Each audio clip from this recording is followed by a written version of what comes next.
সন্ধ্যায় যেটা বললাম আপনাদের, আর কোনো প্রসঙ্গ নেই। ঢাকার আকাশে তখন মেঘের ঘনঘটা, কিন্তু তার চেয়েও বড় কালবৈশাখী ঝড় বইছে শেরেবাংলা নগরের প্রধানমন্ত্রী কার্যালয় এবং সচিবালয়ের করিডরগুলোতে। বিএনপি সরকার ক্ষমতা গ্রহণের পর পার হয়ে গেছে মাত্র 5টি মাস। নতুন জমানার মন্ত্রী আমলারা ভেবেছিলেন লাল বাতির গাড়িতে চড়ে আরামায়েশে দিন কাটাবেন, কিন্তু না, একদমই না। গত 24 ঘন্টায় পেছনের দরজা দিয়ে আসা অত্যন্ত চাঞ্চল্যকর এবং সংবেদনশীল তথ্য পুরো প্রশাসনকে নাড়িয়ে দিয়েছে। ব্যর্থ, অলস এবং কাজের চেয়ে বাগাড়ম্বর বেশি করা মন্ত্রীদের গত 5 মাসের প্রতিদিনের আমলনামা এখন প্রধানমন্ত্রীর টেবিলের উপর। প্রধানমন্ত্রী তারেক রহমান নিজেই হাতে নিয়েছেন ব্যর্থ মন্ত্রীদের ডানাছাটার সেই অদৃশ্য অথচ নির্মম রাজনৈতিক চাবুক। আগামী মাসেই এই সরকারের বয়স পূর্ণ হতে যাচ্ছে 6 মাস, আর এই 6 মাসের ডেডলাইনেই ঘটে যাচ্ছে বাংলাদেশের প্রশাসনিক ইতিহাসের সবচেয়ে বড় পলিটিক্যাল সার্জারি। সচিবালয় সূত্রগুলো বলছে, প্রধানমন্ত্রীর নির্দেশে গঠিত একটি অত্যন্ত গোপন স্পেশাল পারফরমেন্স উইং দিনরাত এক করে প্রতিটি মন্ত্রণালয়ের ডায়েরি নোট করছে। কোন মন্ত্রী কয় ঘন্টা ফাইলে সই করলেন, কোন ফাইল কতদিন আটকে থাকলো, আর কার কাজের গ্রাউন্ড রেজাল্ট শূন্য, সব এখন ক্রিস্টাল ক্লিয়ার। সবচেয়ে বড় যে রোগটি ধরা পড়েছে তা হলো মন্ত্রী এবং প্রতিমন্ত্রীদের মধ্যকার চরম অহংবোধ এবং সমন্বয়হীনতা। এক টেবিলে বসেও নাকি হেভিওয়েট মন্ত্রী আর তার ঘরের প্রতিমন্ত্রী একে অপরের মুখ দেখাদেখি করছেন না। ফাইল আটকে থাকছে দিনের পর দিন। ফলে কর্মদক্ষতা বৃদ্ধি আর দেশের বিভিন্ন অঞ্চলের ভৌগোলিক ও রাজনৈতিক ভারসাম্য ঠিক রাখতে আগামী মাসেই মন্ত্রিসভার আকার শুধু পুনর্গঠনই করা হবে না, বরং বেশ কয়েকজনকে সোজা সাইডলাইনে পাঠিয়ে দেওয়া হবে।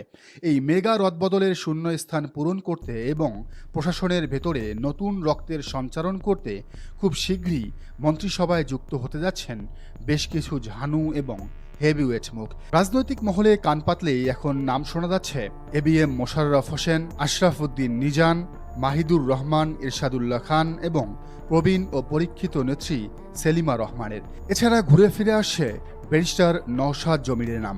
একই সাথে ভৌগোলিক রাজনীতির ভারসাম্য মেলাতে এবার বড় ধরনের চমক আসছে।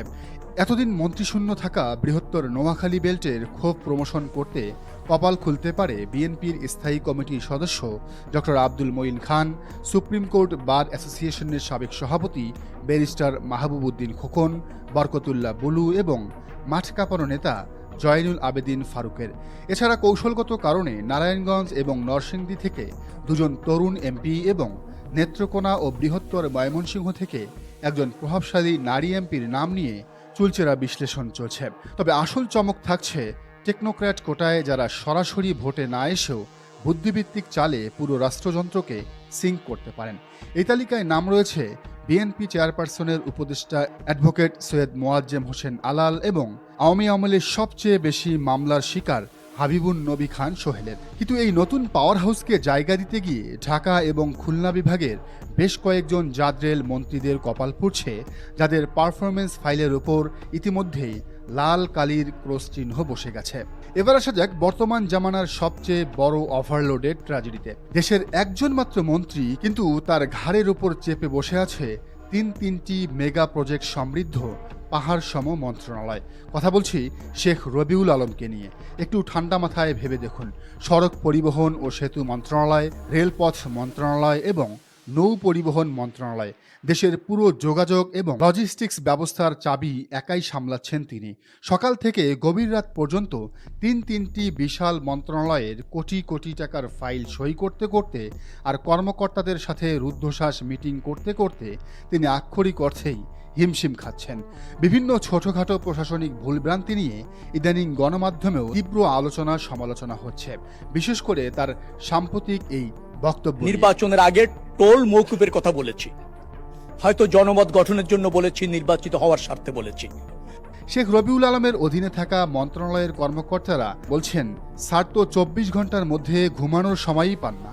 3 দিক থেকে সামলাতে গিয়ে কাজের স্বাভাবিক গতি মন্থর হয়ে পড়েছে।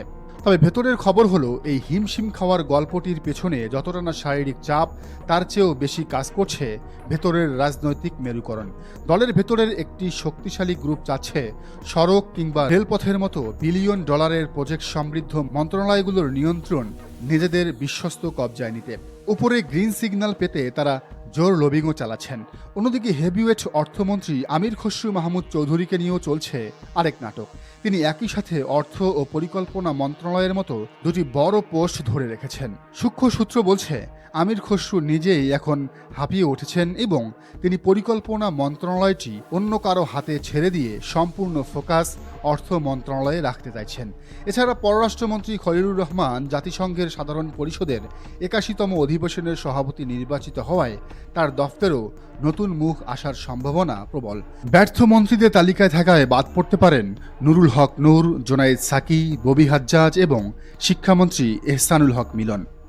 অনিয়ম আর তোলপাড়ের এই খেলা শুধু সাদা রাজকীয় পোশাক পরিহিত মন্ত্রীদের মধ্যেই সীমাবদ্ধ নেই। প্রধানমন্ত্রী তারেক রহমানের নেতৃত্বে 5 মাসের এই হানিমুন পিরিয়ড এখন অফিসিয়ালি শেষ। আগস্টের এই আসন্ন মেগা রাজনৈতিক এবং প্রশাসনিক সার্জারি ঠিক করে দেবে এই নতুন সরকার আগামী দিনগুলোতে কতটা শক্ত এবং নিরেট হাতে দেশ চালাতে পারে। ব্যর্থ মন্ত্রীদের ডানা ছেটে সমন্বয়হীনতার প্রাচীর ভেঙে এবং প্রশাসনের ভেতরে ঘাপটি মেরে থাকা বিতর্কিত আমলাদের ঘাড় ধাক্কা দিয়ে প্রশাসনকে কতটা পরিষ্কার করা যাবে সেটাই এখন 24-এর বিপ্লবের মূল স্পিরিট।